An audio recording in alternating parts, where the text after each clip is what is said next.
அன்புக்குரிய மாணவ செல்வங்கள் அனைவருக்கும் இனிதான வணக்கங்கள். இந்த காணொலியிலே நாங்கள் பார்க்க இருக்கின்ற விடயம் மிக முக்கியமான ஒரு விடயமாக இருக்கின்றது. பகுதி 1லும் பகுதி 2லும் வினாக்கள் இடம்பெறுகின்ற ஒரு பகுதியாக இருக்கின்றது. அந்த வகையிலே முதலில் இந்த படம் தொடர்பான தெளிவான விளக்கத்தினை பெற்றுக்கொள்வோம். இந்த படத்திலே 4 மாவட்டங்கள் தரப்பட்டிருக்கின்றது. இந்த 4 மாவட்டங்களுக்கும் அருகிலே தூரங்கள் போடப்பட்டிருக்கு. முதலாவது இந்த மன்னர் ஆரம்ப இடத்தை கவனித்துக் கொள்ளுங்கள். ஆரம்ப இடம் மன்னர். இதில் வழங்கப்பட்டிருக்கின்ற இந்த குறியீடுக்கும் ஏனைய மாவட்டங்களில் வழங்கப்பட்டிருக்கின்ற அந்த குறியீடுக்கும் சிறு வித்தியாசம் காணப்படுகிறது. எவ்வாறு சொன்னால், இதில் ஆரம்பத்திலே வட்டத்துக்குள் சிறிய கருப்பு வட்டம் ஒன்று காணப்படுகிறது. இது ஆரம்ப இடம் என்று நாங்கள் எடுத்துக்கொள்வோம், அல்லது தரிப்பிடம் அல்லது ஒரு ஆரம்ப இடம் என்று எடுத்துக்கொண்டால், இந்த ஆரம்ப இடத்தில் இருந்துதான் ஒவ்வொரு மாவட்டங்களுக்கும் தூரங்கள் அளந்து போடப்பட்டிருக்கின்றது. உதாரணமாக மன்னார் இதில் 0 கிலோமீட்டராக காட்டப்பட்டிருக்கிறது. மன்னாரில் இருந்து வவுனியா 98 கிலோமீட்டர். மன்னாரில் இருந்து வவுனியா 98 கிலோமீட்டர். மன்னாரில் இருந்து அனுராதபுரம் 132 கிலோமீட்டர். நன்றாக தெளிவாக விளங்கிக் கொள்ளுங்கள். மன்னாரில் இருந்து தான் அனுராதபுரம் 132 கிலோமீட்டர். மன்னாரில் இருந்து குருநாகல் 240 கிலோமீட்டர். இந்த படத்திலே போடப்பட்டிருக்கின்ற அளவுகள் ஒரு அன்னளவான அளவுகள் மாத்திரமே, அதனை நினைவில் கொள்ளுங்கள். எனவே இந்த இடத்திலே 4 மாவட்டங்கள், அவற்றுக்கான அளவுகள் இங்கே தரப்பட்டிருக்கும். அப்போ இவ்வாறான வினாக்கள் வருகின்ற போது இந்த வினா இன்னொரு வடிவத்திலே வரும். அதனை நாங்கள் பார்ப்போம். முதலிலே இந்த இலகுவான வடிவத்தினை முதலில் நன்றாக விளங்கிக் கொள்வோம். எனவே இந்த படத்தினை பயன்படுத்தி வரக்கூடிய வினாக்களை நாங்கள் பார்க்கின்ற போது, வவுனியாவில் இருந்து அனுராதபுரம் வரையிலான தூரம் எவ்வளவு என்ற வினா வரும்போது நன்றாக நாங்கள் விளங்கிக் கொள்ள வேண்டும்.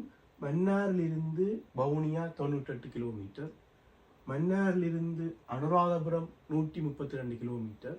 எனவே 132 கிலோமீட்டரில் இருந்து 98 கிலோமீட்டரை கழிக்கின்ற போது நமக்கு வவுனியாவில் இருந்து அனுராதபுரம் வரையிலான தூரம் கிடைக்கும்.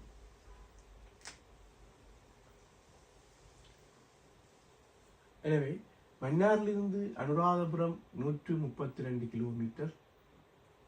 மன்னாரிலிருந்து வவுனியா 98 கிலோமீட்டர். 132 98 கழிக்கின்ற போது எங்களுக்கு கிடைக்கின்ற விடையானது வவுனியாவிலிருந்து அனுராதபுரத்திற்கான தூரமாக இருக்கு. மன்னாரிலிருந்து அனுராதபுரம் 132 கிலோமீட்டர். மன்னாரிலிருந்து வவுனியா 98 கிலோமீட்டர். 132 98 கழிக்கின்ற போது கிடைக்கின்ற விடையானது வவுனியாவிலிருந்து அனுராதபுரத்திற்கான தூரமாக இருக்கும். எனவே வவுனியாவிலிருந்து அனுராதபுரத்திற்கான தூரம் 34 கிலோமீட்டராக இருக்கும். எனவே வவுனியாவிலிருந்து இந்த இடைவெளி, வவுனியாவிலிருந்து அனுராதபுரத்திற்கான தூரம் 34 கிலோமீட்டராக இருக்கும். அதே போல அனுராதபுரத்திலிருந்து குருநாகல் எவ்வளவு தூரம் என்கின்ற போது, மன்னாரிலிருந்து குருநாகல் 240 கிலோமீட்டர். மன்னாரிலிருந்து அனுராதபுரம் 132 கிலோமீட்டர். எனவே 240 132 கிலோமீட்டர் தூரத்தினை கழிக்கின்ற போது இங்கு பெறப்படுகின்ற விடையானது அனுராதபுரத்திலிருந்து குருநாகலுக்கான தூரமாக இருக்கும். எனவே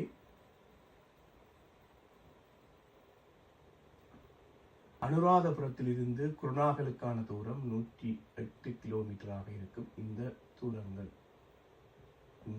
இடைவெளிகள். எனவே இந்த இடத்துல இது ஒரு ஆரம்ப ஒரு வினா. இந்த படம் தொடர்பாக இலகுவாக நாங்கள் விளங்கிக் கொள்வதற்கு ஒவ்வொரு நகரங்கள் தூரங்கள் தரப்படும் போது இலகுவாக நாங்கள் செய்து கொள்வோம். முதலிலே இந்த படம் தொடர்பான வினாவினை விளங்கிக் கொள்வதற்கு இது ஒரு ஆரம்பமான ஒரு இலகுவான ஒரு வினாவாக இருக்கும். தொடர்ச்சியாக இதிலே கடினமான வினாக்கள் இருப்பது, அது தொடர்பாகவும் நாங்கள் தொடர்ந்து பார்ப்போம்.